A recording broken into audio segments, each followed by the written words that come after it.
नमस्कार, आप देख रहे हैं सबसे बड़ा अखाड़ा। आपके साथ मैं हूं शंकर दत्त पंत। देश भर में कोरोना ने हाहाकार मचाया हुआ है। अब एक के बाद एक सरकारें अपने अपने राज्य में लॉकडाउन और कर्फ्यू को और ज्यादा सख्त करती जा रही है। कोरोना गाइडलाइंस का पालन कराया जा रहा है। इसी बीच दिल्ली ने कोरोना से बचाव के लिए सेना की मदद मांगी है।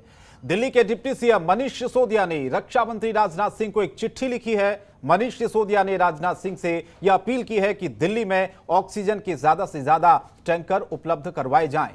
डीआरडीओ ने जिस तरह का अस्पताल बनाया है, दिल्ली में ऐसे ही और अस्पताल तैयार करवाए जाएं। बीते कई दिनों से औसतन 20,000 से ज्यादा मामले हर रोज रिपोर्ट हो रहे हैं और बीते 2 दिनों से राजधानी में 400 से ज्यादा मौतें हो रही हैं। 2 हफ्ते से लगे हुए मिनी लॉकडाउन के बाद भी दिल्ली में स्थिति बेहतर नहीं हुई है। हालांकि बीते दिन पॉजिटिविटी रेट कुछ कम जरूर हुआ था। दिल्ली के अस्पतालों में सबसे बड़ी चिंता जो बनी हुई है वो बेड्स और ऑक्सीजन की किल्लत की बनी हुई है। अस्पतालों में बेड्स उपलब्ध नहीं है। लोगों को बेड के लिए दर दर की ठोकरें खानी पड़ रही है। ऑक्सीजन की किल्लत भी लगातार अस्पतालों में जारी है। कई अस्पताल ऑक्सीजन की सप्लाई के लिए हाईकोर्ट का रुख कर चुके हैं, जबकि कई जगह अंतिम वक्त पर ही ऑक्सीजन पहुंचाई जा रही है। अब सवाल यह उठता है कि दिल्ली ने मांगी सैन्य मदद, देश की कैसे होगी हिफाजत?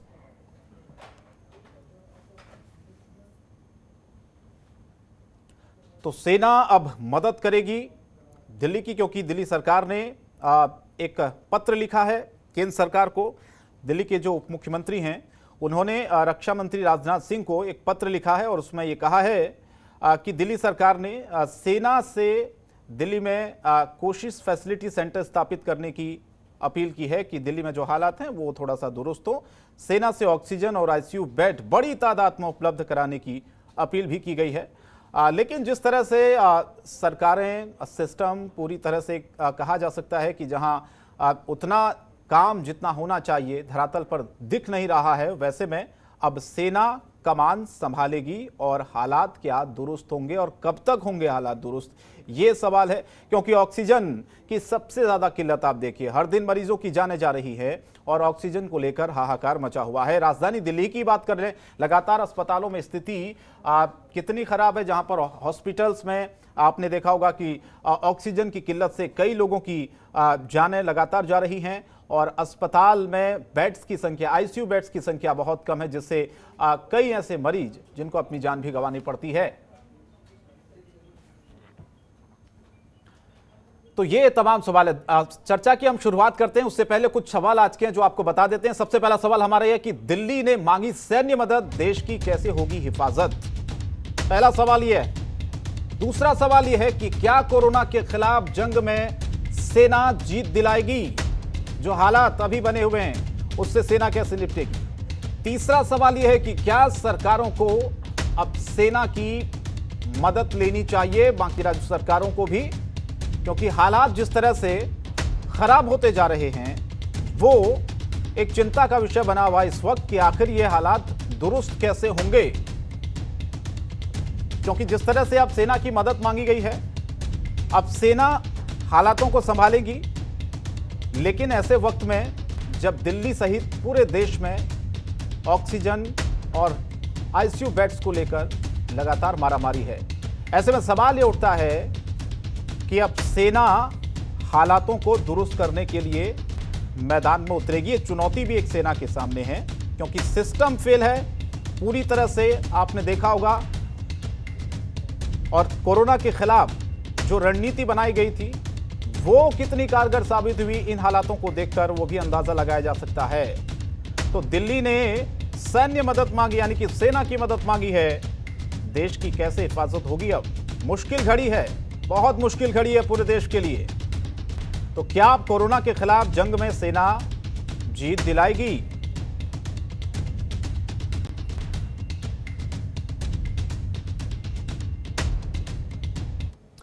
तो चर्चा की शुरुआत करें। कई खास मेहमान अलग अलग पार्टियों से हमारे साथ जुड़ेंगे, लेकिन अभी मेरे साथ जुड़े हुए रमाकांत मिश्र जी, प्रवक्ता है भारतीय जनता पार्टी के। रमाकांत जी, बहुत बहुत स्वागत है आपका। बाकी मेहमान भी थोड़ी देर में मेरे साथ जुड़ेंगे, उनको जोड़ने की मैं कोशिश करूंगा। लेकिन सबसे पहला सवाल मेरा है, दिल्ली सरकार ने पत्र लिखा है, केंद्र को चिट्ठी लिखी है, उप मुख्यमंत्री ने रक्षा मंत्री को कहा है कि सेना की मदद अब दी जाए क्योंकि हालात अब उनके बस में नहीं है। क्या कहेंगे आप? बिल्कुल शंकर जी, ऐसा है। मैं कोई विषय अभी आपका उत्तर देने से पहले मैं कुछ आंकड़े पेश करना चाहता हूं। देखिए, ऐसा है, जो हमारे देश में अभी तक जो कन्फर्म्ड केस था वो 1,99,35,471 था। और उसमें रिकवर जो हुए हमारे 1,62,68,989। जो हमारे पास एक्टिव केस हैं वो 34,18,859 है। और उसके बाद जो वैक्सीनेटेड हुए हैं वो 15.71 करोड़ के लगभग वैक्सीनेटेड हो गए हैं। और जो आज का जो वैक्सीन का ये हुआ था पिछले दिन का 2 मई का, वो 12,10,347। अब मैं आता हूं आपके प्रश्न का उत्तर लेकर के। देखिए, जब सरकार ईमानदार होती है ना, तो फिर आपको अगर संसाधन नहीं भी रहता है तो बहुत कुछ आप संभाल सकते हैं, इसमें कोई दो मत नहीं। कैसे रमाकांत जी? देखिए, पिछले कम से कम 15, मैं वही चीज कह रहा हूं, सरकार ईमानदार हो तो निश्चित तौर पर आप हालत को पूरी तरह से संभाल सकते हैं, इसमें कोई दो मत नहीं है। मैं आपको बिल्कुल उदाहरण के साथ मैं आपको बता देता हूं। कि केंद्र सरकार ईमानदार हो ऐसा तो ऑक्सीजन पहुंचाई जा सकती थी जो उनको पर्याप्त नहीं मिल पा रही है। अब मैं वही कह रहा हूं, बिल्कुल शंकर जी, मैं उसी पे आ रहा हूं। आज आपने देखा होगा जो दिल्ली हाईकोर्ट ने जिस तरह से कहा था, अगर आप दिल्ली की स्थिति को आप सामान्य नहीं कर सकते या आप अक्षम होते हैं तो हम केंद्र सरकार को हम इसमें देने की कोशिश करेंगे। जब हाईकोर्ट ने ये देखा जो कि ये केंद्र के साथ बिल्कुल उलझे हुए हैं पूरी तरह से, तो इन्होंने, हाईकोर्ट ने फिर ये भी कहा था 2 दिन के बाद जाकर के, जो कि आप सेना की मदद, आप अगर मान लीजिए केंद्र सरकार आपको देने में असमर्थ थी तो झगड़ा करने के बदले आप सेना से मदद मांग सकते थे। देखिए, सरकार, अगर मैं पहले यही चीज बता चुका हूं, अगर सरकार ईमानदार हो, उनकी नीति अगर काम करने की हो, तो निश्चित तौर पर आपके पास संसाधन की कमी रहे उसके बावजूद भी आप अंशतः बिल्कुल आप उसके ऊपर में विजय प्राप्त कर सकते हैं। अब मैं आंकड़े दे रहा हूं, जो 10 दिन पहले यही आंकड़े, जो पर डे का जो केस था 24 घंटे का, वो 28,000 के पार था। जी। आपने देखा होगा 28,000 के पार था। लेकिन आज का ये 24 घंटे का जो केस है वो 20,394 है। तो निश्चित है, जो कि इस पर आपने ग्राफ को नीचे किया है या है, बिल्कुल ये सामने आंकड़ा है, मैं कुछ नहीं कह रहा हूं, ये पब्लिक डोमेन में है। ये 20,394 केस है। आपने जो अंशतः लॉकडाउन लगाया था, फिर उसके बाद आपने वीकली लॉकडाउन लगाया, फिर आप उसको आगे एक्सटेंड करते गए, तो निश्चित तौर पर ये जो संक्रमण का दर है वो निश्चित तौर पर ग्राफ नीचे आए। यानी सरकार ईमानदारी से अब काम करना चालू कर रही थी। लेकिन अब जब देखा जो हाईकोर्ट ने, जो केंद्र के साथ ये उलझे हुए हैं, ऑक्सीजन की आपूर्ति नहीं हो रही है, इंफ्रास्ट्रक्चर नहीं है, तो फिर उन्होंने कहा जो कि सेना से आपको मदद मांगनी चाहिए। आज उन्होंने सेना से मदद मांगनी चाहिए। देखिए, मैं कह रहा हूं 32 स्टेट है, 32 स्टेट है भारत के अंदर में, और सभी राज्य सरकारें, आज आपने यूपी में देखा है जो योगी सरकार ने 300 ऑक्सीजन प्लांट लगाने के लिए बिल्कुल उन्होंने कहा है जी, इसको 15 से 20 दिन के अंदर में इसको खड़ा करिए। और हर एक डिपार्टमेंट को बोला है, गन्ने का डिपार्टमेंट अगर वो है उसको भी बोला है जो कि आप अपना जो है सो ऑक्सीजन प्लांट खड़ा करिए। रमाकांत जी, आपने आंकड़े दिए, कुछ आंकड़े मेरे पास भी हैं, थोड़ा सा आप उसको सुन लीजिए, फिर मैं जाऊंगा अनुमा जी के पास। बाकी मेहमान भी मेरे साथ जुड़े हुए हैं। आंकड़े आपने दिए, ठीक है, परिस्थितियां दुरुस्त हो रही हैं, लेकिन अभी जो ऑक्सीजन की किल्लत से लोग जो मर रहे हैं, आप देखिए बत्रा हॉस्पिटल में जिस तरह से 12 कोरोना मरीजों की मौत होगी ऑक्सीजन नहीं मिलने से, एक आंकड़ा है। कर्नाटक में 24 मरीजों की मौत होगी, ऑक्सीजन नहीं मिला। राजस्थान में बाड़मेर से खबर आई कि 8 मरीजों की मौत होगी। जयपुर, बीकानेर, कोटा, ऐसे तमाम शहर हैं जहां पर ऑक्सीजन की कमी से मरीजों की मौत हो रही है। फिर इसका जिम्मेदार कौन है, मुझे बताइए? ऑक्सीजन ही नहीं है साहब। मैं बिल्कुल मैं आपको जवाब देता हूं। देखिए, अभी कुछ हमारे विपक्षी पार्टियों ने, मित्र ने ये प्रश्न उठाया था, जो कि जिस ऑक्सीजन को हम एक्सपोर्ट करते थे उस ऑक्सीजन की किल्लत से हमारे यहाँ पर कैजुअलिटी हो रही है। निश्चित तौर पर, लेकिन हम कौन सा ऑक्सीजन एक्सपोर्ट करते हैं? तो आपको इंडस्ट्रियल ऑक्सीजन एक्सपोर्ट करते हैं। और इंडस्ट्रियल ऑक्सीजन एक्सपोर्ट जो हम करते हैं उसमें से मात्र 20% ऑक्सीजन हम मेडिकल लिक्विड शायद मैं अगर सही कहीं पे भी गलत हूं तो मुझे थोड़ा सा सुधार कर दीजिएगा। मैं लिक्विड मेडिकल ऑक्सीजन जो है सो 20%, 15 से 20% की होती है।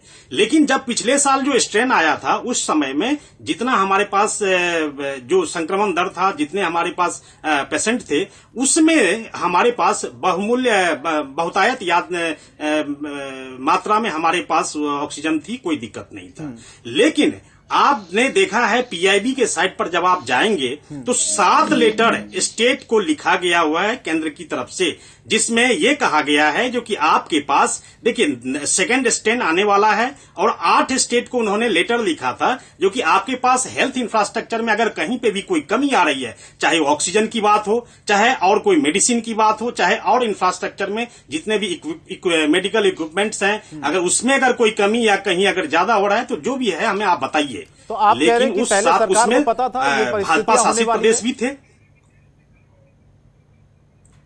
अगर मैं कुछ नहीं कह रहा हूं शंकर जी, मैं कह रहा हूं पीआईबी के साइट पे आप जाइए। आप मैं आपको नहीं होगा तो लेटर आपको दिखा दूंगा जो किन किन स्टेट को लिखा गया था, और मैं उसमें कह रहा हूं भाजपा शासित भी है और कांग्रेस शासित भी प्रदेश है।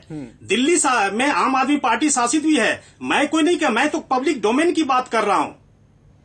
प्रेस इंफॉर्मेशन ब्यूरो के साइट पे लिखा हुआ है। मैं अपनी तरफ से कोई जोड़ नहीं रहा हूं, बल्कि स्टेट गवर्नमेंट की और उसके बाद सरकार ने क्या प्रयास किए रमाकांत मिश्रा जी? ईमानदारी से अगर क्या तैयारी ने थी? पूरे प्रयास किए, क्या तैयारी थी? अब आप अगर बताइए यहां पर मैं बता रहा हूं, जब आप कह रहे हैं जो कि केंद्र ने नेशनल डिजास्टर लगा दिया, सही बात है, नेशनल डिजास्टर लगा दिया, लेकिन स्टेट गवर्नमेंट की क्या आपके पास क्या कोई काम? अगर नेशनल डिजास्टर लगा दिया और सारी केंद्र की ही जिम्मेदारी है तो स्टेट में क्या कर रहे हैं फिर? इसका मतलब ये जो चीफ मिनिस्टर बैठ करके एसी हॉल में बैठ करके और फिर उसके बाद बात कर रहे हैं, ये किस लिए बैठे हुए हैं? सारी अगर जिम्मेदारियां केंद्र सरकार की ही है तो फिर आप क्या कर रहे हैं? 6001 मैट्रिक टन, ये 6001 मैट्रिक टन जब ऑक्सीजन की यहां पर डिमांड थी, हमने एलोकेट किया 6222। आपने अगर देखा होगा तो हर एक स्टेट 17 स्टेट ने अपनी तरफ से भी कोशिश करी, केंद्र सरकार से जो सहायता मिली उसने भी उसको एक्सेप्ट किया। ठीक है रमाकांत जी, लौटूंगा। मारामारी कहीं नहीं दिखाई जिस तरह से दिल्ली ने दिखाई। ठीक है, रिटायर्ड विंग कमांडर अनुमा आचार्य मेरे साथ जुड़ी हैं, प्रवक्ता है कांग्रेस पार्टी की। अनुमा आचार्य जी, आपने सुनी होगी रमाकांत मिश्र जी की बातों को। वो कह रहे हैं कि राज्यों की भी अपनी जिम्मेदारी है, सब कुछ केंद्र पर ठीकरा नहीं फोड़ना चाहिए ऐसे महामारी के वक्त में। वो एक लेटर का भी जिक्र कर रहे हैं। वो कह रहे हैं कि आगाह किया गया था पहले, लेकिन किसी ने नहीं सुनी, किसी ने उसको सीरियस नहीं लिया। सीरियस लिया होता तो शायद ये हालात नहीं होते। शंकर जी, मैं मान्यवर को ये बताना चाहूंगी कि जब हम कभी भी ब्यूरोक्रेटिक सेटअप में होते हैं तो हम हर 10 दिन में फॉलोअप का लेटर जरूर भेजते हैं। कोई भी आंकड़े से आज कुछ नहीं हो सकता। सिर्फ आंकड़े दिखाते रहेंगे, इसको उसको दोष करते रहेंगे कि राज्य ने नहीं किया ये वो। हमको सबको मालूम है कि केंद्र ने 987 जो पॉलिसी ये की थी, लागू की थी, भेजी थी, और उससे एक तरह से जो राज्यों को था उनको ज्यादा उन्होंने अपने कब्जे में लिया था। जी। तो इसमें आवाज नहीं आ रही भाई, मेरे को काफी डिस्टरबेंस आ रहा है कहीं से, मुझे मालूम नहीं है ये कहाँ से है, तो आप थोड़ा देखिएगा। तो मेरा ये कहना है कि इस समय आंकड़ों का क्या करेंगे आप? देखिए, कल एक जो प्रधानमंत्री ने एक निर्णय लिया, वो कल नहीं होना चाहिए था, वो कभी करीब आज से 8 महीने, 10 महीने, 1 साल पहले होना चाहिए था कि जो मेडिकल के जो इंटर्न्स हैं उनको भी हम इसमें जो कम स्ट्रॉन्ग केसेस हैं उसमें लगाएं। कि बार बार काफी डिस्टर्बेंस है, थोड़ा सा देखिए शंकर जी, बहुत डिस्टर्बेंस आ रहा है। मैं कोशिश करता हूं आपको ऑडियो सही कराने की, अपनी बात को रखें। मैं ये कह रही हूँ, सुन लीजिए, मैं अपनी बात पूरी कर देती हूँ। तो ये आंकड़े जो दे रहे हैं उससे कुछ किसी का नहीं होना। मेरा सिर्फ ये कहना है कि पूरा इस देश को ना एक सेटअप बनाया हुआ है हमने, एक सिस्टम था, एक ढांचा था जिसमें हर एक का एक अलग अलग काम डिफाइन था। अब आज प्रचार पूरा कर दिया, बहुत सारी ट्रेन दिखा दी, बहुत सारा सिलेंडर आता हुआ दिखा दिया, और तो और शंकर जी, इतने सारे देशों से हमारे पास ऑक्सीजन कॉन्सेंट्रेटर्स आए हैं, सिलेंडर्स आए हैं, ये सारी चीजें आई हैं। मुझे सबसे ज्यादा खराब ये लगता है, कांग्रेस प्रवक्ता हूं लेकिन लॉजिस्टिक्स अधिकारी भी हूं, सप्लाई चेन मैनेजमेंट पर किसका ध्यान है? कुछ दिनों के बाद हम यही सब सामान को सड़ता देखेंगे, इतना दुख होता है ये सब देखकर। तो ये आंकड़े कहना एक बात होती है, दूसरी चीज ये है कि जहां पर हमको लोग जान की भीख मांग रहे थे, वहां प्रधानमंत्री वोट मांग रहे थे। इस वोट राजनीति से निकल के पूरा फोकस जब तक सरकार इस बात पे नहीं लगाएगी कि केवल देश में कोरोना संकट हटाना है, और तो और मैं यहां तक कहूंगी कि आने वाले जो भी चुनाव होने वाले हैं राज्यों में, तब तक सरकार को स्थगित कर देने चाहिए जब तक देश से कोरोना बाहर नहीं हो जाता या पूरी तरह काबू में नहीं आ जाता। इस समय ये राजनीति का समय नहीं है। इस समय केवल सबको अपने जो सरकार है खास तौर पर उसको अपने गिरेबान में झांक कर देखना है कि भाई हम केवल चुनाव की तरफ चुनाव जीवी बन गए हैं या हम देश के लिए भी कुछ करेंगे। पूरे इंफ्रास्ट्रक्चर को एक साथ कंसोलिडेट करना चाहिए। लेकिन ये जो बात कही ये और फुलिश बात है, ये और दुविधापूर्ण बात है। बहुत ही अजीब सी बात है कि गन्ने वाले विभाग को भी हमने कोविड में लगा दिया। भाई जिसका काम उसी को साजे, ये जब तक नहीं सीखोगे। आपका जो रक्षा मंत्री हैं वो होम मिनिस्टर के बारे में बोलते हैं, होम मिनिस्टर जो है वो विदेश मंत्रालय के बारे में बोलते हैं। ये आप जब तक खिचड़ी पकाते रहेंगे ना, जब ठीक है होता है जब तक। ठीक है अनुमा जी, लौट रहा हूं आपके पास। रमाकांत जी जवाब लूंगा, लेकिन विपिन शर्मा भी मेरे साथ जुड़े हुए राजनीतिक विश्लेषक हैं।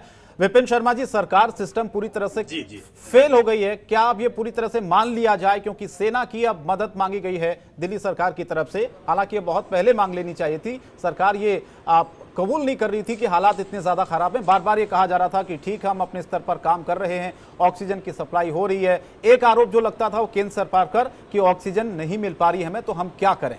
ऐसे में क्या लगता है आपको, सेना हालातों को कितना सुधार पाएगी? और अब अगर सेना की मदद मांगी गई है तो खासतौर पर दिल्ली के परिप्रेक्ष्य में मैं आपसे सवाल पूछ रहा हूं, हालात कितने बदल सकते हैं इससे और कितने बदलेंगे, क्या मानते हैं आप?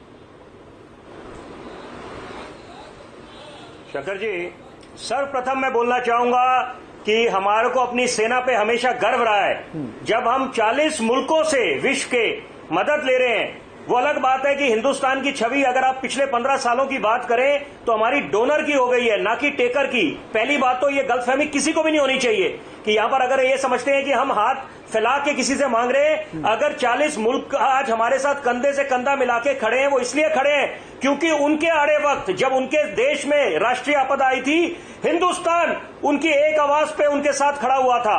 तो यहां पर अच्छे कर्म करे हिंदुस्तान ने, तो उसका आज ये फलस्वरूप आज वो लोग खड़े हुए हैं। और आपने सवाल पूछा सेना का, निश्चित बात है कि देखिए कि वो दौर, वो आज ये राजनीति का समय नहीं है, ना ये एक दूसरे पे आरोप प्रत्यारोप लगाने का समय है कि जब सर्जिकल स्ट्राइक को फर्जिकल स्ट्राइक बोला गया था, सेना से सबूत मांगे गए थे सर्जिकल स्ट्राइक के, तो यहां सेना के मुखिया को सड़क का गुंडा कहा था किसी ने।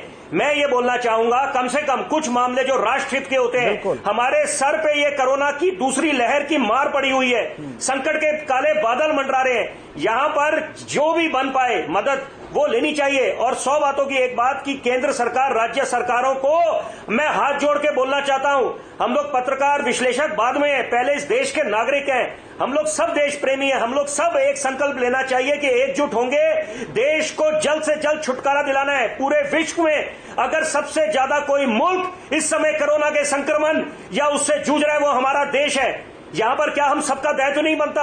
और यहां पर तो अब इस समय बिल्कुल जो भी बन पाए, जान बची तो लाखों पाए, जान है तो जहान है। और यहां पर संपूर्ण लॉकडाउन भी अगर करना पड़े ने, वो निश्चित बात है कि आज उनके साथ संवेदना दिखानी पड़ेगी जो 2 वक्त की रोटी भी नहीं खा पा रहे हैं, उनका क्या होगा? रोजगार तो दूर की बात। ये देखिए कि शमशान घाटों में आज यहां पर कतारें लगी हुई हैं, अंतिम संस्कार नहीं कर पा रहे, मतलब वो हालत हो रखी है। तो यहां पर तो कम से कम देर आए दुरुस्त है। अगर हम समझ रहे हैं सेना का महत्व या पूरे देश को सेना, देखिए सेना तो हमेशा जब भी आपदा आई है, बाढ़ आई है, कुछ कोई भी हो, किसी भी तरह की त्रासदी आई है, तो सेना तो हमेशा एक आवाज पे देश के साथ, देशवासियों के साथ खड़ी रही है कि कैसे उनको उभार पाए उस संकट की घड़ी से।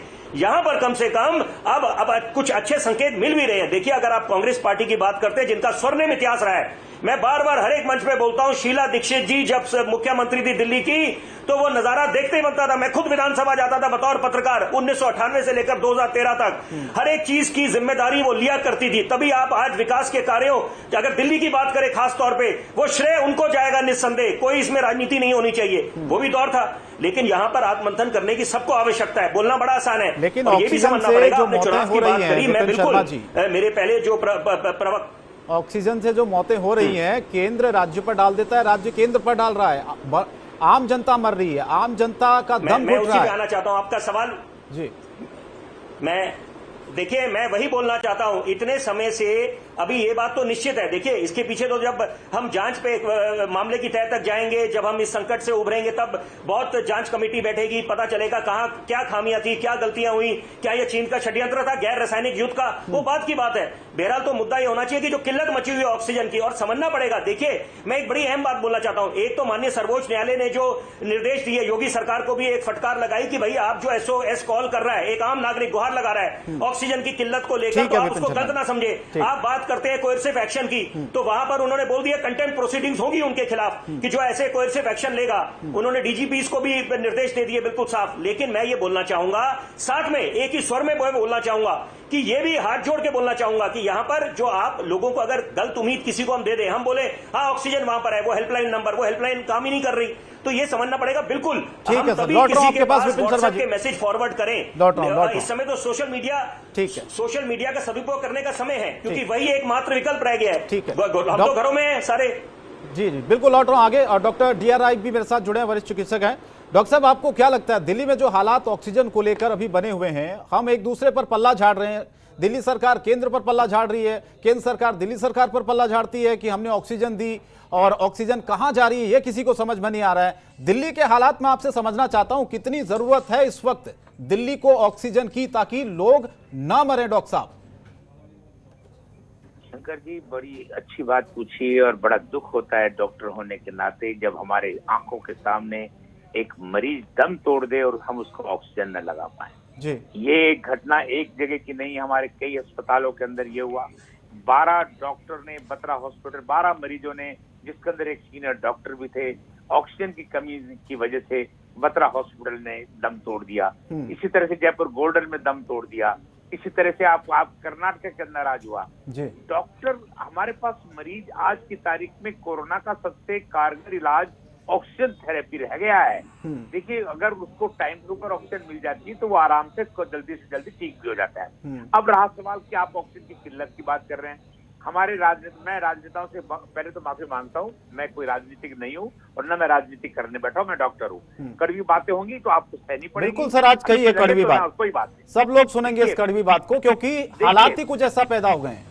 देखिए, जब हम लोगों ने अपना चेहरा चमकाने के लिए सड़कों के ऊपर, टीवी के ऊपर आके ये कहना चालू कर दिया कि मैंने 1000 बेड का अस्पताल यहाँ लगा दिया, 500 बेड का वहां लगा दिया है, 400 का वहां लगा दिया है, तो आपके पास डाटा है कि पूरे देश के अंदर और पूरी दिल्ली के अंदर हमारे पास आज की तारीख में कितने कोविड बेड्स हैं, उस कोविड बेड्स में कितने ICU के हैं, और उसके अंदर कितने हमारे पास वेंटिलेटर के हैं, और आपको डेली के हिसाब से आपके पास रोज का उसका खाका है कि हमको इतनी ऑक्सीजन बनेगी। आपने 1000, 2000, 3000, 4000 बेड बना दिए, क्या आपने सोचा कि उसकी आपूर्ति कहां से होगी? उसके ऊपर कोई प्लान नहीं था। सेकंड चीज आ जाइए, जब हमने पहली वेव जब चल रही थी 2020 के अंदर, तो डॉक्टर समाज ने, हम लोगों ने इस प्रकार की आशंका जताई थी कि आने वाले साल अगर ये जब दूसरी वेव आएगी हमको ऑक्सीजन की शॉर्टेज पड़ेगी। लेकिन उसके बाद कुछ ध्यान नहीं गया। अगर जिस वक्त हमको पता था कि सेकेंड वेव, यूरोप से हमको खबरें आ रही थी कि बड़ी खतरनाक वेव है, अगर सरकार ने 2 महीने पहले, 3 महीने पहले या 4 महीने पहले इंडस्ट्रियल ऑक्सीजन को बंद करके सारी ऑक्सीजन को मेडिकल की तरफ डाइवर्ट कर दिया होता तो भी ये नौबत नहीं आती। तो ये चीजें मैं फिर वो कह रहा हूं, मैं दोष नहीं लगा रहा हूं, लेकिन मैं निवेदन भी करूंगा हर पॉलिटिकल आदमी से और मेरे डिबेट में से मेरे साथियों से भी, हमको यहाँ पर डैमेज कंट्रोल के लिए बैठे हैं, हम दोषारोपण के लिए नहीं बैठे हैं, हम कमियां निकालने के लिए नहीं बैठे हैं। कमियां निकालने में दूसरे लोग करते रहेंगे। आज की तारीख में हमें क्या करना है, हमको ये देखना चाहिए। आज की तारीख में जब भी कोई मरीज अस्पताल में जाता है तो उसकी मौत ऑक्सीजन की कमी से ना हो। हमको सबसे पहले ऑक्सीजन प्रोडक्शन, ऑक्सीजन की सप्लाई अपने देश के अंदर, अपने दिल्ली के अंदर पूरी करनी पड़ेगी। उसका एक ही इलाज है कि जहां जहां पे आपके ऑक्सीजन प्लांट काम कर रहे हैं सारी ऑक्सीजन उनको डाइवर्ट कर दीजिए। जितना कोटा है दिल्ली का है, उस दिल्ली के कोटे से 50-100 मीट्रिक टन ज्यादा देके उसको बंद कीजिए, लेकिन रेगुलर सप्लाई कीजिए। मुझे आपको बताते हुए दुख हो रहा है कि मेरे दोस्त जो कि अपना नर्सिंग होम चला रहे हैं, जिन्होंने अपने नर्सिंग होम को कोविड हॉस्पिटल बना दिया है, वो सुबह 6 बजे उठ के ऑक्सीजन की लाइन में लगे हुए हैं। अगर एक डॉक्टर वहां पे ऑक्सीजन की लाइन में लगेगा तो मरीजों का कहां से इलाज करेगा भाई? सेकंड चीज आ जाती है, देश के अंदर 2020 के अंदर आपने डिजास्टर एक्ट लगाया, पैंडेमिक एक्ट लगाया। मैं कहता हूं बहुत अच्छा किया that was needed very badly. बिल्कुल, क्या हम उसका सही एग्जीक्यूशन हो रहा है? उसके अंदर जो प्रावधान दिए गए क्या हम उसको कर रहे हैं? अगर वो प्रावधानों के हिसाब से किया जाता तो आज ऑक्सीजन की सप्लाई में कमी ना आती। आज सरकार को ये दवाइयों की कालाबाजारी होती है और ये वो ना होती, दवाइयां शॉर्टेज नहीं होती, ये सारी चीजें नहीं होती। लेकिन आप देखिए बाजार के अंदर एक इंजेक्शन 1000 रुपए वाला 30-30 हजार में बिक रहा है। बिल्कुल, और कोई रोकने वाला नहीं है। तो काय का डिजास्टर एक्ट है भैया? आपने क्या सिर्फ कागज के ऊपर डिजास्टर एक्ट लिख रखा हुआ है? अगर कोई आदमी इस वक्त जमाखोरी करता है उसको उठा के अंदर कर दीजिए, कोई बेल मत दीजिए, चाहे वो डॉक्टर है, चाहे वो कैरिस्ट है, चाहे वो पब्लिक आदमी है। आज की तारीख में अगर कोई देश के साथ गद्दारी कर रहा है, हमारे मरते हुए आदमियों के साथ एक चश्मदीद गवाह बन के म्यूट स्पेक्टेटर खड़ा है, उससे बड़ा कोई गुनाह नहीं हो सकता। बिल्कुल बिल्कुल। आज हमारा देश महामारी के अंदर गुजर रहा है। हमको सिर्फ इसको डैमेज कंट्रोल करके दोषारोपण नहीं करना है, हमको इस देश को संभालना है। और हमारी जनता के अंदर इतना मैं साहस है, उनको सिर्फ एक प्रॉपर गाइडेंस की चाहिए जरूर। अगर ये थोड़ी बहुत अगर गाइडेंस मिलती रहती शुरू से तो आज ये नौबत ना आती। सेकेंड वेव के लिए हम कहते रहे, लेकिन इतनी लापरवाहियां हो गई, सारी चीजें खोल दी गई। जी सर, ठीक है। विपिन जी मैं आ रहा हूं आपके पास। एक बड़ी अहम बात बोलना जल्दी से, मुझे ब्रेक के लिए जाना है, आप अपनी बात को खत्म करिए, फिर मैं जा रहा हूं। रमाकांत मिश्रा जी, आपके लिए 3 सवाल है डॉक्टर साहब ने जो उठाए हैं, ब्रेक के बाद हाँ विपिन जी, अपनी बात को अगर मेरे को आप 30 सेकंड दें प्लीज, थोड़ा आप 30 सेकंड। मैं देखिए 2 बातें बड़ी अहम लाना चाहता हूं इस चर्चा में। पहली बात की जो आपने बात करी जमाखोरी को, कालाबाजारी, जो इस समय भी आपदा में भी अफसर ढूंढ रहे हैं। मैं आपको बिल्कुल एक कर दूं कि मैंने स्पेशल कमिश्नर से बात करी, रॉबिन इबू, वो कहते हैं हम लोग अपने तरीके से सख्त कार्रवाई कर रहे हैं और गिरफ्तारियां हो रही हैं, वो एक तरफ। लेकिन यहां पर यह भी समझना पड़ेगा, क्योंकि डॉक्टर साहब ने अपने विचार रखे, मैं इनके साथ बिल्कुल सहमत हूं। और निश्चित ही डॉक्टर का काम थोड़ा है कि ऑक्सीजन की लाइनों में लगे, तो मरीज को कौन देखेगा? वो आप देखिए ना कहां की वो है चीज। लेकिन यहां पर दूसरी बात यह भी है कि आप जो, मेरे को 1 मिनट पहले बात खत्म करने दीजिए। दूसरा पहलू एक और है। जी विपिन जी, जल्दी खत्म करें प्लीज, मुझे ब्रेक के लिए जाना है। मैं लौट रहा हूं फिर आपके पास, मेरे को बोलने दीजिए। हाँ, मैं आप 1 मिनट, मैंने देखिए वो जो आपदा में अफसर ढूंढ रहे हैं वो तो है ही दोषी, वो देश के दुश्मन है। लेकिन यहां पर यह भी समझना पड़ेगा कि अस्पतालों को जो नया निर्देश आया कि अस्पतालों को ही ऑक्सीजन देगी दिल्ली सरकार, वो समझ आता है, हम उसका आदर करते हैं। लेकिन यहां पर जो होम क्वारंटाइन है, जो आइसोलेटेड है अपने घरों में, अगर उनको ऑक्सीजन चाहिए तो उनको कैसे मुहैया होगी? तो वो अगर जो एनजीओज लगे हैं उन एनजीओज को ये जो अब नया निर्देश आया है, वो कैसे समाधान निकलेगा? इसका कौन समाधान देगा? ठीक है, ये आपने बड़ा सवाल उठाया विपिन शर्मा जी। रमाकांत जी से जवाब लेंगे दोनों सवालों का। डॉक्टर साहब ने भी कुछ सवाल उठाए। रमाकांत जी, आ रहा हूं आपके पास ब्रेक के बाद। रमाकांत मिश्र जी, आपसे सवाल है, बहुत सारे सवाल उठाए। विपिन शर्मा जी ने जो सवाल उठाए आपने सुनेंगे। उससे पहले डॉक्टर DR राय जी ने भी सवाल उठाए हैं। उन्होंने ये कहा कि आप 2 महीने पहले अगर जो इंडस्ट्रियल ऑक्सीजन जिसको आप बंद कर देते तो शायद थोड़े से ये हालात नहीं बनते। दूसरा उन्होंने सवाल उठाया कालाबाजारी को लेकर, जो लगातार दवाएं रेमडेसिविर इंजेक्शन को लेकर जो कालाबाजारी हो रही है। एक एक इंजेक्शन रमाकांत मिश्र जी 70 से 80 हजार, 50 हजार, 30 हजार ऐसे दामों पर मिल रहा है। तीसरा सवाल उन्होंने ये उठाया कि डॉक्टर्स, ऐसे हालात हो गए हैं देश में कि डॉक्टरों को ऑक्सीजन के लिए लाइनों में लगना पड़ रहा है। मेरा सवाल आपसे ये है कि किसकी गलती से ये हालात पैदा हुए हैं देश में आज? कौन है इसका जिम्मेदार, बताइए मुझे। शंकर जी, मुझे 1 मिनट समय दीजिएगा तो मैं एक एक करके सारा जवाब देने की कोशिश करूंगा। अगर मैं कहीं पे गलत होऊंगा तो निश्चित रूप है उसमें वहां पर आप हमें सलाह भी दे सकते हैं, कोई दिक्कत नहीं है। अब मैं सबसे पहले आता हूं अनुपमा जी का। तो उन्होंने एक चीज कहा था जो कि अभी हम लोगों के पास, अनुमा जी का, जो अभी हम लोगों को राजनीति करने का कोई समय नहीं है, अभी हम लोग मिल करके काम करें। निश्चित तौर पर मैं इस बात से बिल्कुल सहमत हूं, जो कि अभी मिल करके काम करने की इस आपदा में बिल्कुल मिल करके अगर काम करेंगे तो कोई भी समस्या हो, समाधान पूरी तरह से हो सकता है। लेकिन साथ ही उन्होंने जोर दिया, जो जब कोरोना का काल था, अभी इस तरह की महामारी चल रही है, प्रधानमंत्री जी वोट मांग रहे थे। मैं मात्र इतना ही कहना चाहूंगा, बड़ी विनम्रता के साथ कहना चाहूंगा, जो प्रधानमंत्री तो एक कार्यकर्ता होने के नाते वोट मांग रहे थे, लेकिन उनके पार्टी के अध्यक्ष भी वोट मांग रहे थे। तो क्या उन्होंने 5 स्टेट के चुनाव को क्या उन्होंने नेग्लेक्ट कर दिया था? तो यहाँ पर सब पार्टी की जिम्मेदारी बनती है। अब मैं आता हूँ विपिन जी के बातों पे।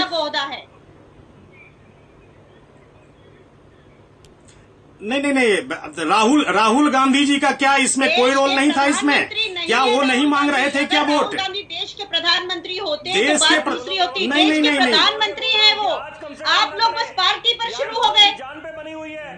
अरे मैं आप दोनों से बड़े, आप लोग वरिष्ठ हैं, मैं आपके सामने कुछ नहीं, आज हाथ जोड़ रहा हूं आपसे। आज कम से कम ये दोषारोपण छोड़ देते हैं, आज समाधान बताइए आप। आस पास ऊपर नीचे लोग इस समय ऑक्सीजन मांग रहे हैं।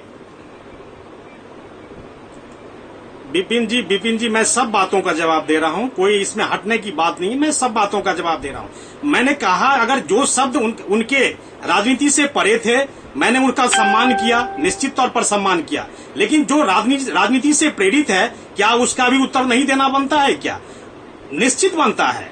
पहली बात। दूसरी बात यह है जो कि विपिन शर्मा जी ने जो हमें सलाह दिया है, निश्चित तौर पर यह मानने की बात है। आज भारत के साथ सारे देश खड़े हैं, चाहे अमेरिका हो, इंग्लैंड हो, फ्रांस हो, रशिया हो, सारे देश खड़े हैं। निश्चित तौर पर ये एक दिन का काम नहीं है। भारत ने सबसे पहले डोनर का काम किया है, फिर उसके बाद जाकर के आज हमारे साथ कोई देश खड़ा है, तो एक बहुत बड़ा सकारात्मक चीज है, इसको हम नजरअंदाज नहीं कर सकते थे। अब मैं डॉक्टर साहब की बातों का मैं आ रहा हूं। निश्चित तौर पर एक हेल्थ वर्कर अगर लाइन में लग करके ऑक्सीजन लेने के लिए खड़ा मिले तो निश्चित तौर पर यह बहुत बड़ा दुर्भाग्य है। आखिर अगर हेल्थ वर्कर ही अगर ऑक्सीजन के लाइन में खड़े होकर के अगर ये काम करेंगे तो वो कहां से इलाज कर पाएंगे किसी पेशेंट को?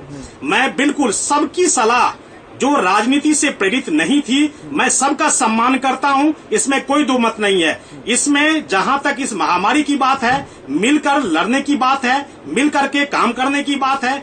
अब देखिए जो भी इंफ्रास्ट्रक्चर जिस तरह से हम लोगों ने तैयारियां की थी वो एनफ नहीं थे। मैं स्वीकार कर रहा हूं, एनफ नहीं थे। चाहे वो राज्य सरकार की तरफ से हो, चाहे केंद्र सरकार की तरफ से जो भी उन्होंने गाइडलाइन को दिया गया था, उसको अगर फॉलो, अगर भाजपा शासित हो चाहे कांग्रेस शासित हो, किसी ने भी अगर फॉलो नहीं किया। अब मैं उड़ीसा का जिक्र करना चाहूंगा। उड़ीसा में 4 करोड़ की जनसंख्या है, 8,056 वहां पर केसेज हैं, लेकिन अभी भी पिछला जो गाइडलाइन था 14 दिन क्वारंटीन का, जो पिछला गाइडलाइन था वो अभी भी उड़ीसा पालन कर रहा है। अब अगर किसी स्टेट से अगर कोई उड़ीसा में इंटर कर रहा है तो उसको 14 दिन क्वारंटीन सेंटर में रखा जाएगा। लेकिन उड़ीसा का उदाहरण इसलिए बनता है क्योंकि उड़ीसा में केस होने के बावजूद भी पिछले जो गाइडलाइंस हैं उसको फॉलो कर रहा है। क्या और स्टेट इस चीज को कर रहे हैं? इसीलिए कह रहा हूं, जो टेस्ट हो, ट्रीटमेंट हो, चाहे पब्लिक कंप्लायंस हो, निश्चित तौर पर उसको फॉलो करना चाहिए था। यह समय ऐसा है जिसमें जिस चीज की भी किल्लत है, चाहे संसाधन की हो, चाहे कुछ भी हो, मिल करके लड़ने की जरूरत है इस महामारी से। ठीक है, अनुमा जी जवाब दीजिए, फिर मैं आ रहा हूँ विपिन जी आ रहा हूँ आपके पास। जी शंकर जी। मेरे को एक तो मुझे शंकर जी बहुत आपत्ति है इस बात से कि बार बार ये दिखाने की कोशिश कर रहे हैं कि 7 सालों से जैसे कोई हमने दूसरे देशों के साथ में अपने संबंध बनाए। हम फ्रांस, इजराइल, कनाडा, फ्रांस, इन सब के साथ और यूएसए के साथ पहले से ही एक्सरसाइज करते हैं। सभी देशों से हमारे अच्छे संबंध हैं और एक इंटरनेशनल अंडरस्टैंडिंग होती है। इसे समझने की जरूरत है। हर चीज का श्रेय अपने आप को नहीं देना है। पर मैं डॉक्टर रॉय की बात पर आती हूँ। उन्होंने कितनी अच्छी बातें कही हैं और कितनी सटीक बातें की हैं। अगर सरकार उसी के ऊपर ध्यान दे तो काफी कुछ हो जाएगा। और आप ये देखेंगे, जब हम कहते हैं राजनीति नहीं करते, तो आप देखिए थोड़े दिन पहले एक दूसरे देश के उच्चायोग ने कांग्रेस के उन लोगों को संपर्क किया जो वाकई मदद कर रहे थे, लेकिन सरकार को उस पर आपत्ति हो गई। अरे भाई, जहां से मदद मिलती दिख रही है, जो लोग उपलब्ध हैं, तत्पर हैं, उन्हीं से तो सलाह मांगी, उनसे ही तो मदद मांगी जाएगी, तो देने दीजिए ना उनको मदद। इसमें क्या तकलीफ है? ये तो पूरे देश में जब जहां जिसको जरूरत है वहां, क्योंकि कांग्रेस राजनीतिक रूप से बीजेपी के विपक्ष में है, देश के थोड़े विपक्ष में है, देश के थोड़े विरोध में। देश की तो प्रेम करने वाली कांग्रेस की सरकार रही है और कांग्रेस रही है पूरी, और आज भी ऐसा ही है। तो ये जो इस तरह की बातें हैं कि जिसमें दूसरी एजेंसी जब मदद मांग रही है कांग्रेस से, तो उसको मना कर दे, उसको डरा दे, ये राजनीति होती है, बाकी कोई राजनीति होती है। और दूसरी चीज, अब आज हम बात कर रहे थे सेना की, जो आपने शुरुआत में जो बात की थी, अभी उसके भी पहले आपने कहा था उत्तराखंड में बादल फटे हैं, सेना वहां भी जाएगी, है ना। 1 लाख सैनिक अभी कम करने की बात की है। तो मेरा ये कहना है कि भाई, सेना तो देश के लोगों की जान बचाने के लिए, और जो मेरा पार्टी का स्टैंड है कि जान बचाने के लिए जो चाहिए वो करेंगे। देश के लोगों को बचना चाहिए, कोरोना काबू आना चाहिए। लेकिन आर्मी के हिसाब से सोचिए, लेकिन उसी सेना पर सवाल भी उठे हैं समय समय पर। अनुमा आचार्य जी, आपने देखा होगा। अब मैं एक बात बोलना चाहूंगा, शंकर जी मुझे आने दीजिए चर्चा में। सरकार पर सवाल उठाए शंकर जी, सरकार पर सवाल उठे, सेना पर नहीं उठे। आज की हालत देखिए आप, जितने भी आर्म फोर्सेस हॉस्पिटल है उसमें वेटरन्स की डेथ हुई है, जिनको डिनाई किया गया, जबकि उसे खोला गया है। रमाकांत जी, जल्दी से मेरा ये कहना है कि सेना जी शंकर जी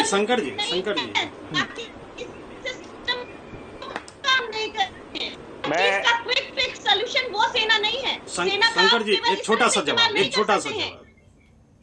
हाँ बोलिए रमाकांत जी।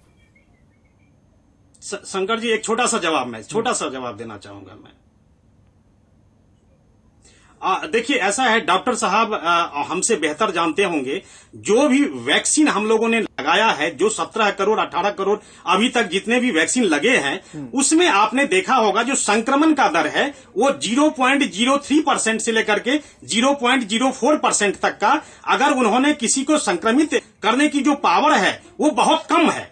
कहने का मतलब ये है जो कि ये इतना कारगर ये वैक्सीन है। ये कह रहे हैं जो कि हम राजनीति नहीं कर रहे हैं, तो इस वैक्सीन के ऊपर में विश्वसनीयता मतलब किसने खड़ा सवाल उठाया विश्वसनीयता के ऊपर में? ये कांग्रेस पार्टी ने ही किया था।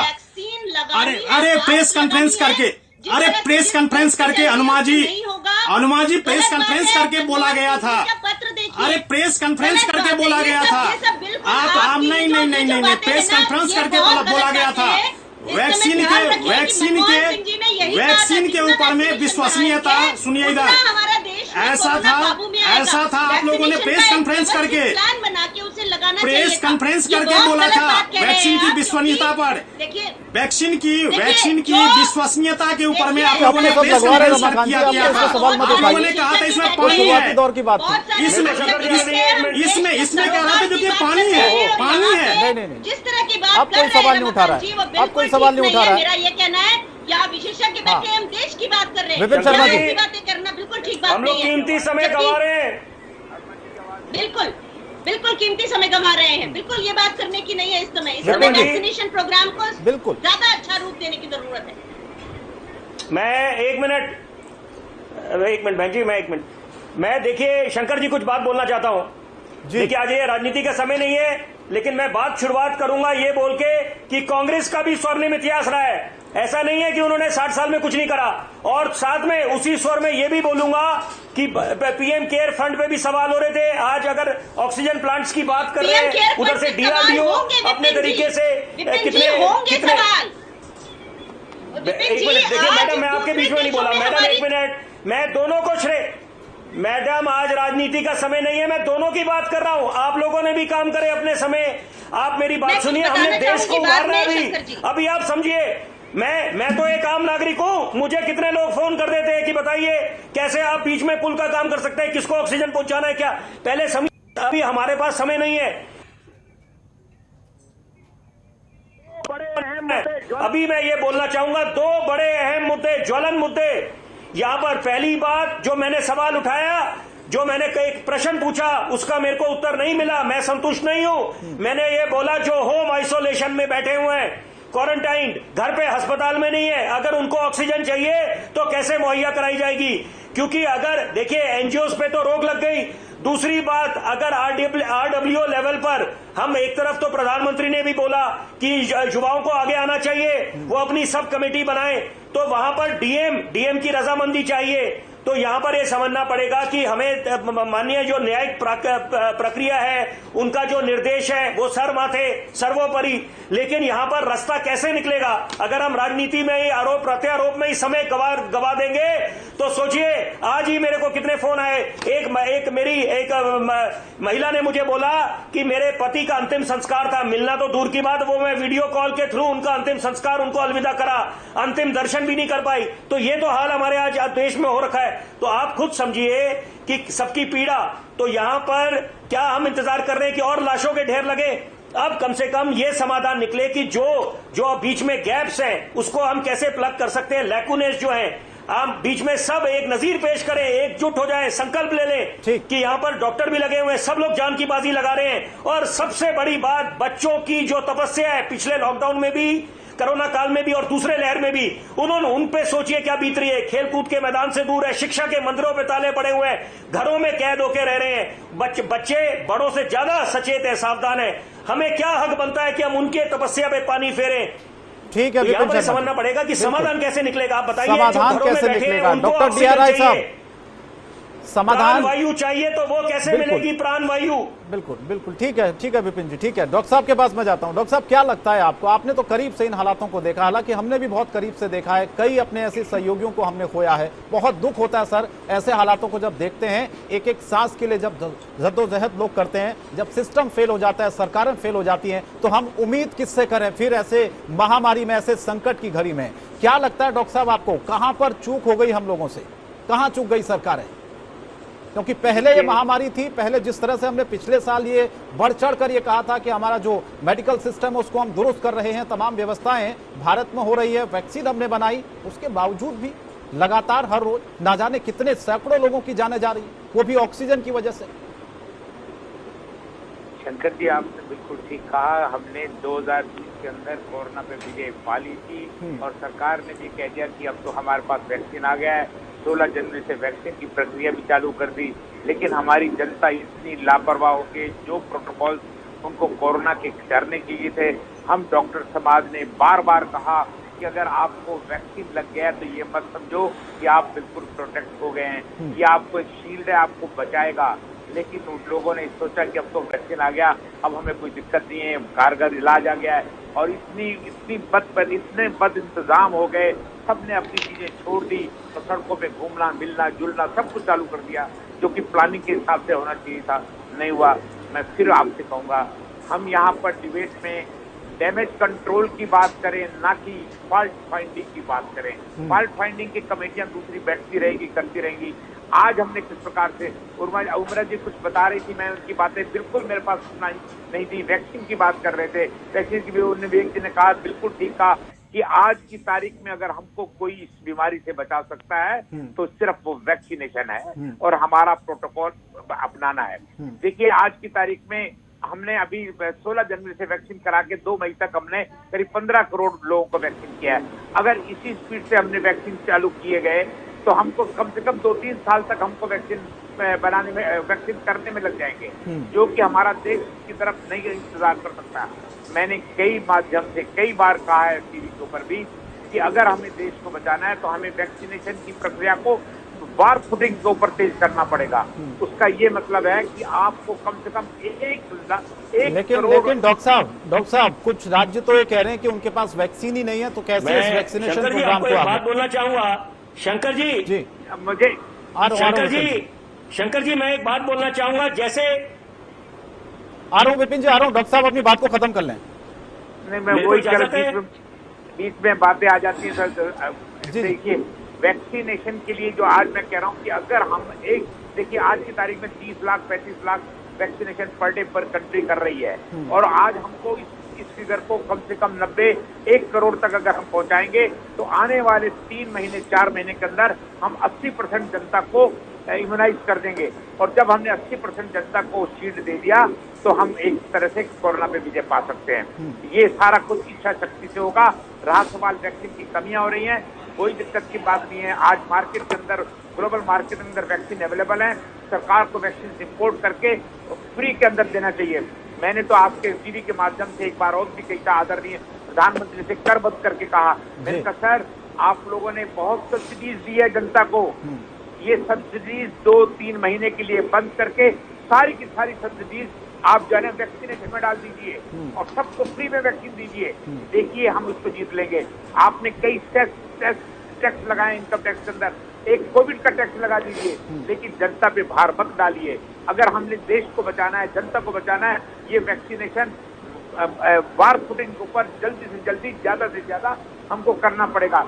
हमने इंडियन मेडिकल एसोसिएशन की तरफ से सरकार को ये आग्रह भी किया है कि हमारी 4000 की स्ट्रेंथ है, हमारी 1700 ब्रांचें पूरी कंट्रीज के अंदर है, हमारी ब्रांचेज वाले प्रेसिडेंट सेक्रेटरी इस वैक्सीनेशन को आप हमें सामान दे दीजिए, हम उनको वहां पे वैक्सीन देने को तैयार हैं, ताकि हम ज्यादा से ज्यादा लोगों को वैक्सीनेट करके शील्ड दे सके।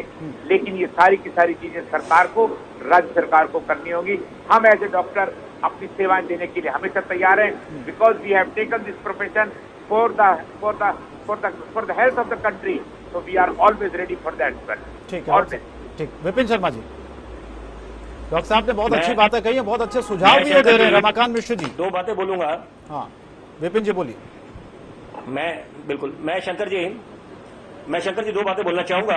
मैं बड़ा गर्व महसूस करता हूं कि मैं एक फौजी का बेटा हूं, फौजी का पोता हूं, फौजी का भतीजा हूं, फौजी का भांजा हूं और फौजी का भाई हूं।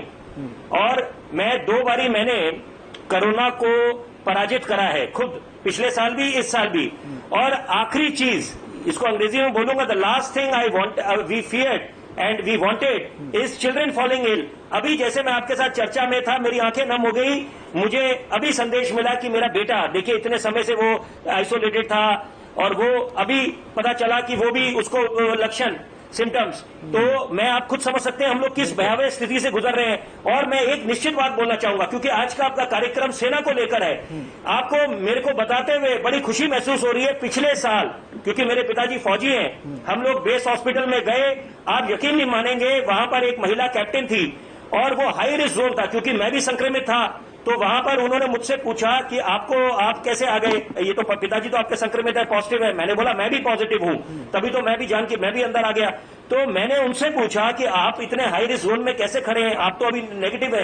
वो मुझे उनका जो उन्होंने उत्तर दिया, मैं अपने आंसू नहीं रोक पाया। वो मुझे कहती, हम लोगों को, फौजियों को वो ट्रेनिंग दी जाती है, हमें किसी भी क्षण हम लोग संक्रमित हो सकते हैं, हम उसके लिए तैयार हैं, मुस्तैद खड़े हैं। तो आप समझ सकते हैं महिलाओं के लिए, जब महिलाओं में वो क्षमता है, हमें उस महान देश से है कि जहां पर इतनी महान उनके महिलाओं के जो विचार हैं, हम महिला सशक्तिकरण की बात करती हैं, तो यहाँ पर तो आप संकल्प लेना चाहिए कि सारी बातें मतभेद बुलाकर एक संकल्प ले लें कि जो टीबिंग प्रॉब्लम, जो ये लॉजिस्टिक्स की कमी है, जो लैकुनेज आ रहे हैं, जैसे कि ऑक्सीजन जो घर में बैठे हैं उनको कैसे मिलेगी बताइए।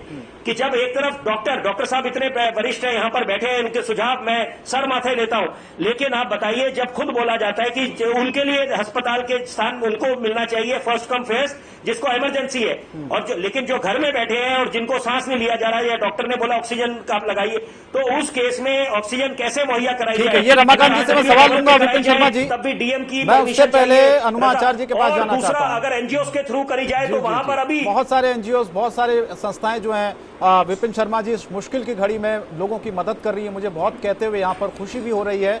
जब सिस्टम फेल हो जाता है, जब सरकारें फेल हो जाती है, तभी सेना आगे आती है, और सेना हर मुश्किल घड़ी में हमेशा अनुमाचार्य जी काम आई है। आपका तो अनुभव बहुत बड़ा है, आपसे तो मुझे ज्यादा इस पर डिटेल्स पूछने की जरूरत नहीं है, लेकिन क्या आपको लगता है कि इसके बाद अब दिल्ली के हालात सुधरेंगे?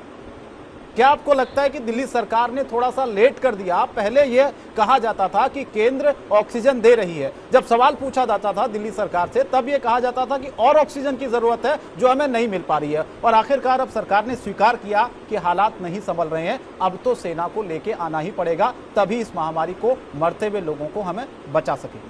क्या कहेंगे आप? अच्छा शंकर जी, एक बात बताइए कि क्या जो सेना है वो हर चीज का क्विक फिक्स सोल्यूशन है क्या? जब तक आप उनको सप्लाईज नहीं देंगे, ऑक्सीजन नहीं मिलेगी, तो वो कैसे काम करेंगे? और दूसरी चीज ये है कि जब तक हम सेना को फुल्ली इक्विप ना करें, क्योंकि इंफ्रास्ट्रक्चर हमारे पास लिमिटेड है, आप जो अपना सिस्टम है उस काम करते वाले सिस्टम को छोड़ के देखिए, सेना तो आएगी और वो सब कुछ अपना सिस्टमैटिक तरीके से करके हमें फिर उबार लेगी, इसके ऊपर तो मुझे संदेह नहीं। मैं गर्व करती हूँ, मैंने 24 साल आर्म फोर्सेज में रहने के कारण मुझे तो सेना पर गर्व है। गर्व अलग चीज है। आप ये समझिए कि जब 1 लाख सैनिक हम कम करने की बात कर रहे हैं, सेना को उत्तराखंड भी जाना है, सेना को देश भी बचाना है, सेना को चीन पर भी जाना है, ऐसे में क्या हम फिर अपने जिम्मे का काम हटाकर, मतलब दिल्ली की चुनी हुई सरकार अपना काम नहीं करना चाहती, सेना को बुला लो, क्विक फिक्स सॉल्यूशन है, सब उनके ऊपर छोड़ देंगे, ये गलत बात है। डॉक्टर साहब इतनी सौजन्यता से इतनी अच्छी बात वो कह गए कि जब तक हम वैक्सीनेशन की स्पीड अप नहीं करेंगे, इस देश को हम बचा नहीं पाएंगे। बहुत बड़ी बात कही उन्होंने, 3 महीने तब जब 1 करोड़ रोज। अब हम इतने दिनों का हमने जो अनुभव देखा है कि हमने 100 दिनों में केवल 15 करोड़ लोगों को वैक्सीनेट किया है, वो बहुत कम है। इस देश को बचाने की बात करते हैं, हमें वैक्सीनेशन बढ़ाना पड़ेगा। जब मनमोहन सिंह जी ने ये बात कही तो उनको राजनीतिक प्रहारों का शिकार बनाया गया, गलत हुआ। लेकिन हमें वैक्सीनेशन बढ़ानी पड़ेगी राज्यों के स्तर पे। और कितनी अच्छी बात कही कि फ्री होना चाहिए। आज तक इस देश में जितने वैक्सीनेशन के प्रोग्राम हुए, फ्री हुए, देश की जनता को उनके ऊपर नहीं डाला गया, ये भी एक बात है। और आखिरी बात विपिन शर्मा जी को कह के बंद करूंगी कि विपिन शर्मा जी, आज कोई भी एजेंसी और देश यूनिसेफ और रेड क्रॉस के थ्रू भारत को मदद कर रहे हैं, कोई पीएम केयर में नहीं डाल रहा है। इसका मतलब हमने अपने आप को कितना डिस्क्रेडिट कर लिया कि ना हम उसका ऑडिट कराते, ना हम उससे जो प्रिस्क्राइब्ड वेंटिलेटर्स है वो, ना प्रिस्क्राइब्ड ऑक्सीजन प्लांट, हम कुछ नहीं कर पा रहे हैं। हमने पीएम केयर की साख खो दी, ये बहुत गलत हुआ। लेकिन आज की तारीख में हमें केवल वैक्सीनेशन। आखिरी सवाल रमाकांत जी से, आखिरी सवाल रमाकांत जी से, मेरे पास वक्त बहुत कम है, संक्षेप में रमाकांत मिश्र जी जवाब दीजिएगा। जो सवाल हनुमान जी ने उठाए हैं, डॉक्टर साहब ने उठाए, विपिन शर्मा जी ने उठाए, उसमें मैं एक चीज और जोड़ देता हूं। सेना काम करती है और करती आई है, ये किसी से छिपा नहीं है।